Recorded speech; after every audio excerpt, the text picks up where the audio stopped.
Depois de tantas manipulações genéticas feitas nos humanos da Terra, os Anunnaki fizeram muito mais para nos controlar. Vocês acham que isso mudou? Não. Fica aqui com a gente que você vai saber muito mais.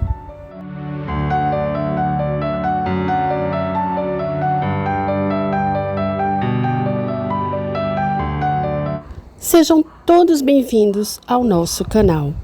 Como já falei em outros vídeos sobre as raças extraterrestres que fizeram manipulações genéticas nos hominídeos, todas elas adicionaram um pedaço do próprio DNA.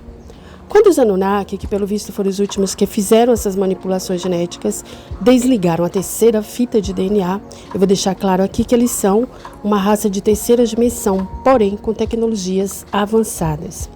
Bem, eles fizeram isso para evitar que nos rebelássemos, porque éramos muito parecidos com eles.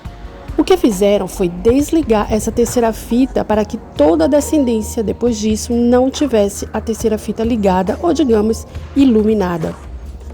E seríamos, assim, muito mais facilmente manipuláveis. Bastava passar umas 3 ou 4 gerações que isso iria acontecer.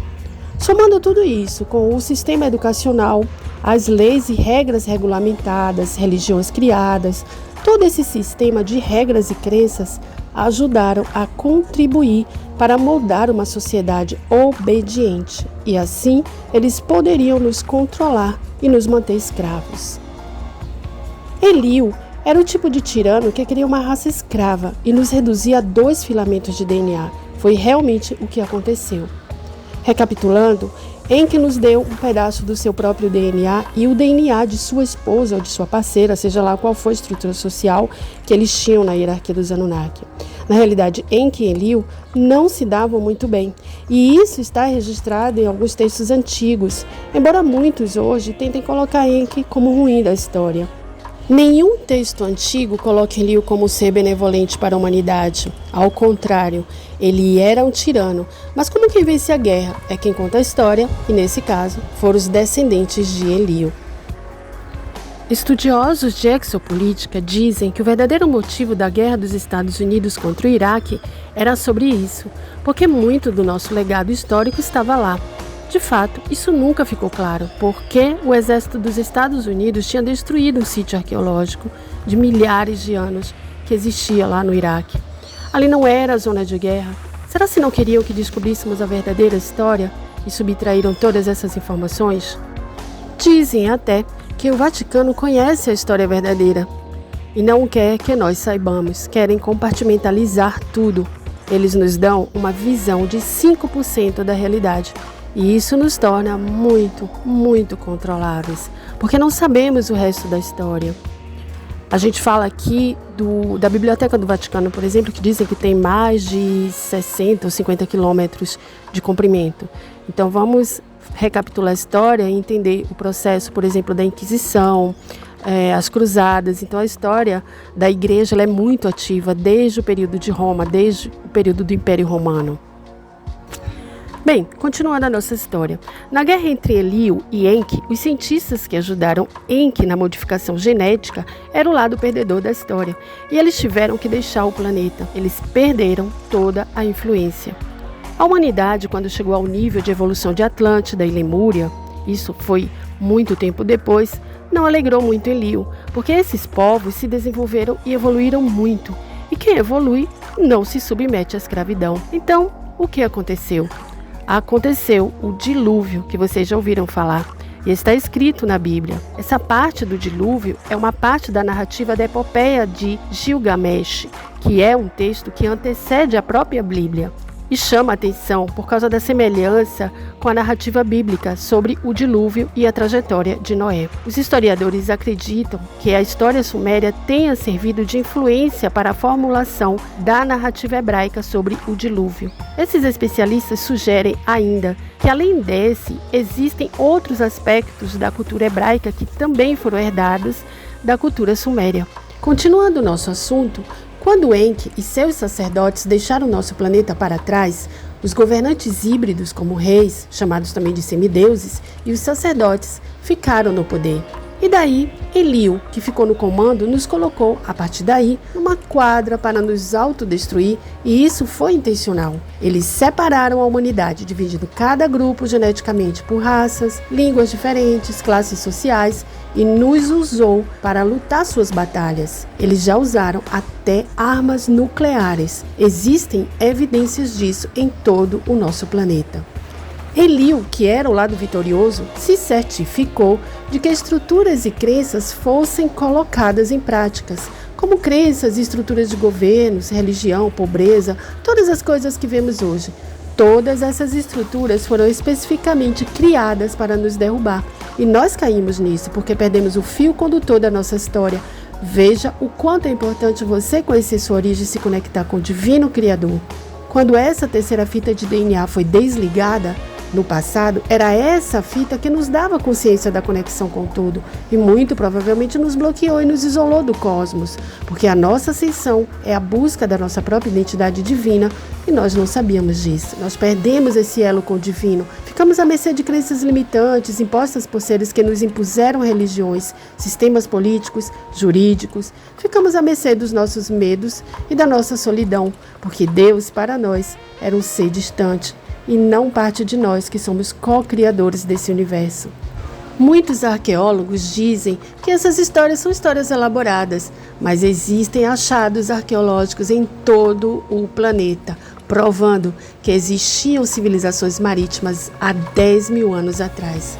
O mapa de Perry Reese foi feito de outros mapas que foram dados a um almirante de Alexandre o Grande. Este, por sua vez, recebeu de um guardião da biblioteca de Alexandria, no Antigo Egito. A novidade é que, mais recentemente, Enki voltou ao nosso sistema solar. Prestem atenção, ele voltou para o nosso sistema solar. Isso é uma notícia recente e muito se tem falado sobre o retorno de Enki. Essas informações são trazidas hoje por alguns contatados de extraterrestres que nos têm trazido informações verificáveis, porque todas elas têm acontecido de fato. Alguns querem pintar Enki hoje como o ruim da história, mas por que Eliu, que seria o bonzinho, se todos os textos antigos retratam Enki como um protetor da humanidade? Nós vemos hoje os asseclas do sistema como governantes que ainda estão aqui, pessoas de alto escalão no comando de entidades que tentam, em nome de uma pseudo-igualdade social, dividir as pessoas, colocando umas contra as outras, separando-as pela cor da pele, por etnias, por condição financeira, por escolha religiosa, enfim, fazem políticas específicas para grupos separados, quando na realidade foi exatamente como fizeram os Anunnaki há milhares de anos atrás, através deles e seus descendentes híbridos.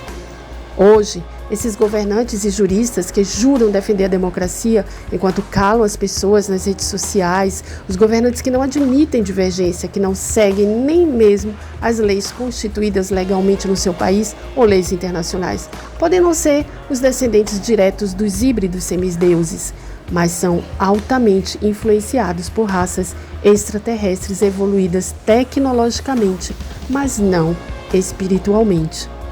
Eles se ligam a essas pessoas pelo estresse, pelo desequilíbrio e seus medos também. E através do seu sistema neural eles fazem isso. Então, vamos ser mais espertos? Quando você ouvir falar de pessoas alocadas em órgãos internacionais defendendo minorias, observe o quanto essa organização gasta, quais são os processos que já existem contra elas mesmas, que são engavetados muitas vezes e não são investigados. Observem governantes que se dizem defensores de pobre, mas que nas suas gestões o pobre continua com os mesmos problemas. Observe, observe e observe, porque em vários países do mundo as pessoas estão sendo caladas nas redes sociais por darem opiniões diferentes sobre coisas que o sistema não quer ouvir. São governantes, jornalistas da grande mídia que pertencem a meia dúzia de pessoas, essas mídias, e juristas que atuam como donos da verdade e não querem uma opinião divergente, porque isso abala o sistema de domínio. Isso acontece no mundo inteiro. Então, o seu despertar e a capacidade de se desvincular das emoções é que te fará capaz de entender como funciona a Matrix. Então, não viver como negacionista que cai tão facilmente na falácia do sistema que já está desmoronando. E se você está ouvindo esse vídeo até o final, é porque você está despertando e procurando entender todo esse sistema que nos colocou nessa quadra da vida, onde parecemos por milhares de anos marionetes de um teatro sem fim. Mas chegou a hora de colocar um ponto final, porque somos a primeira civilização do planeta que está destruindo a Matrix por dentro. Dessa vez, as trevas não tiveram vez. Digo no passado, não tiveram vez, porque nós somos os antepassados de muitas raças que estão há dezenas de milhares de anos na nossa frente e que voltaram numa linha de tempo para nos ajudar. Para você não achar que isso é loucura, eu recomendo um vídeo do nosso canal onde falamos de Bashar. A raça dele, os Essassani, tem nossa descendência, ou os Essassani. Nós somos os antepassados deles. Eu vou deixar esse vídeo linkado aqui embaixo na descrição desse vídeo. Se você quiser assistir, é muito interessante. E eu vou deixar também o link de uma playlist sobre o look inglês, que tem muito a ver com o que a gente está vivendo nesse momento. Então, se você achar tudo isso uma loucura, lembre-se que o tempo não existe. Isso é física, mas as dimensões, sim. Então, eu vou ficando por aqui com muita gratidão no coração e peço a vocês que curtam esse vídeo, que compartilhem para quem chegou aqui pela primeira vez, que sigam o nosso canal se vocês gostaram do assunto. Muita paz e muita luz para cada um de vocês. Até a próxima!